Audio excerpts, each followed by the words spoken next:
न जाने कितने जन्मों का फल होगा कि इस दरबार में हम लोगों को शरण मिला है, ये लोग मान लीजिए सब। कारण ये है, एक महात्मा जी से एक दिन बात हो रही थी, वो बता रहे थे कि वकील साहब, इस मनुष्य तन में भी यदि आप गुरु की शरण पा गए हैं और इस मालिक को देख लिया, जान लिया है, तो आप समझ लीजिए कि आप धन्य हैं। नहीं तो यहाँ ऐसे ऐसे मनुष्य न जाने कितने जन्मों तक आके मनुष्य ही बने रह जाते हैं, कभी अंतिम मुक्ति द्वार तक पहुँच ही नहीं पाते। बहुत से लोगों को देखूं, क्या सभी सत्संगी हैं?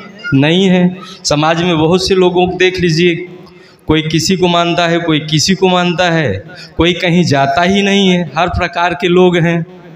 तो हर व्यक्ति को ये चीज़ नसीब नहीं है। जब मालिक अपनी शरण में चाहता है तभी बुला लेता है। आप सभी के बीच में हमने ये भी सीखा है कि गुरु गोविंद दोऊ खड़े काके लागू पाए, बलिहारी गुरु आपने गोविंद दियो बताए। क्या ईश्वर पहले नहीं थे, या अब नहीं है, या बाद में नहीं रहेंगे? लेकिन कोई जानता था? यही बाबा गुरुदेव जी के शरण में हम लोग आए और प्रकट करा दिया, जीवन धन्य हो गया। महापुरुषों, विश्वास में भी बड़ी शक्ति होती है। एक छोटा सा दृष्टांत बताएंगे। संत रविदास का नाम लगभग सभी सुने होंगे। एक बार कहीं जूता सी रहे थे बैठ के, सुबह सुबह का टाइम था। 5-6 लोग जा रहे थे उधर से और अपना वेद पाठ करते हुए जा रहे थे। तो रास्ते में जब ये मिल गए तो उन लोगों ने कहा कि अरे ये तो बहुत निम्न व्यक्ति, ये कहाँ मिल गया, हम लोगों का सुबह सुबह सत्यानाश कर दिया। तब तक उनका जो है चप्पल टूट गया। तो बोलता है चलो अच्छा हुआ, लगता है भगवान हमारा वही चप्पल बनाने के लिए इसको सुबह सुबह मिला दिए हैं। चलिए ठीक है। बोला कि रविदास ये मेरा चप्पल सी दे भाई।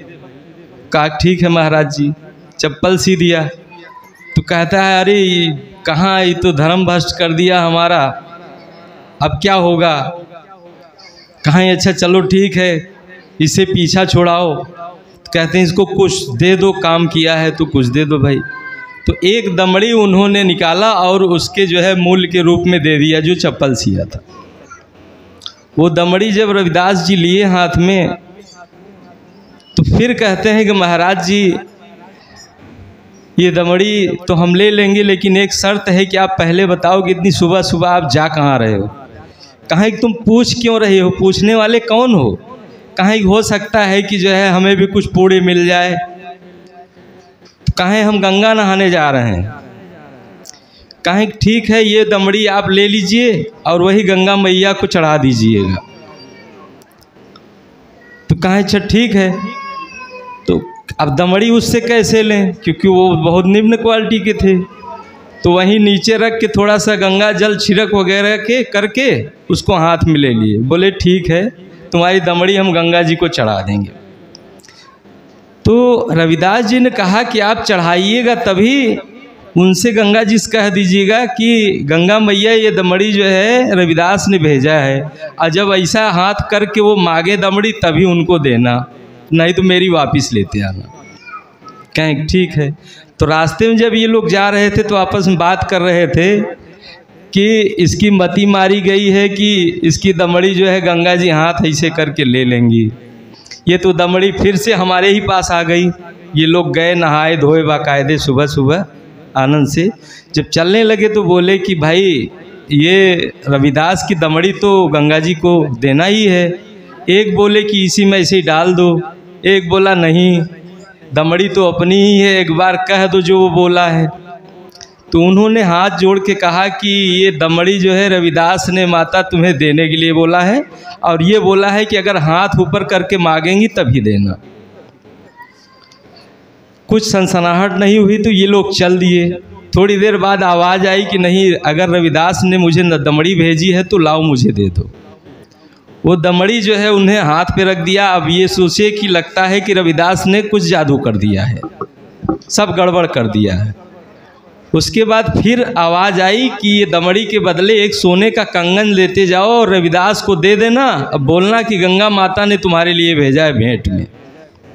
अब ये लोग सोचे कि ज़रूर कुछ न कुछ इसका चक्कर है, कुछ गड़बड़ कर दिया है रविदास ने। लेकिन फिर सोचे कि ये वाकया तो रविदास को मालूम नहीं है, चलो इसको छिपा के हम लोग आपस में सोने का कंगन बांट लेते हैं। उसके बाद जब ये लोग चल दिए तो जब छिप के सोचे कि जब इधर से जाएंगे तो उधर रविदास मिल जाएंगे, तो दूसरा रास्ता जंगल का पकड़ लिए। जिस रास्ते से भी जाए उधर ही रविदास उनको दिखाई दें, हर रास्ते पे वही दिखाई दें। तो उनको लगा कि ये कोई जादूगर है, ये कोई चमत्कारी व्यक्ति है। लेकिन रविदास जी उनसे बोले नहीं, वो लोग चले गए। जब चले गए तो बोले कि लगता है कि इस कंगन का हम लोगों को बहुत मूल्य मिलने वाला है, चलो यहाँ के राजा को हम दे के अब कह देंगे कि सारी वाकया बता के हमको इनाम दे देंगे इतना सुंदर कंगन देख के। जब राजा साहब के पास गए तो उन्होंने, उनकी रानी भी थी, वो कंगन देख के कहती हैं कि महाराज ये कंगन तो विश्व का सबसे सुंदर कंगन है, इसका दूसरा कंगन मुझको चाहिए।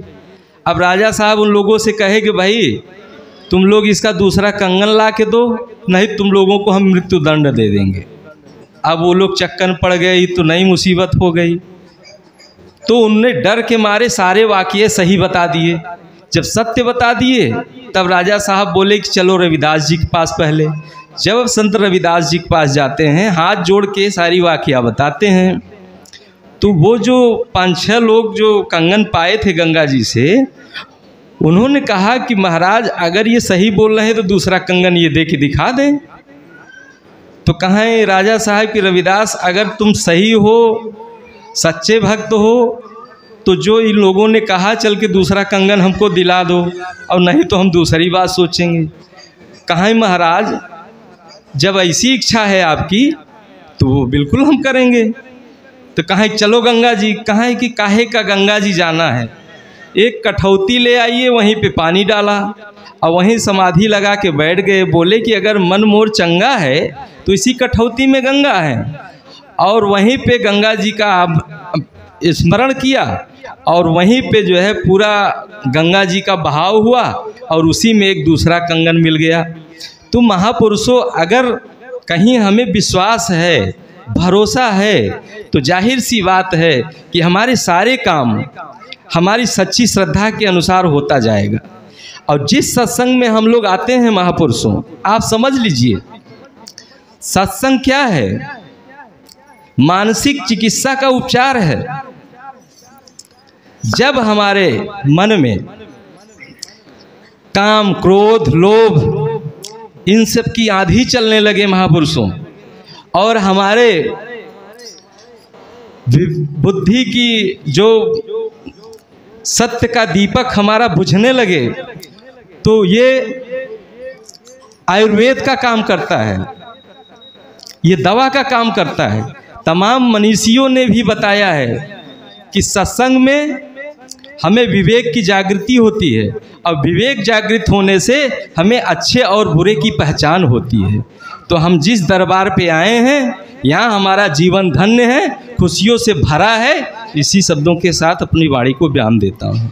जय श्री महता। जय श्री महता।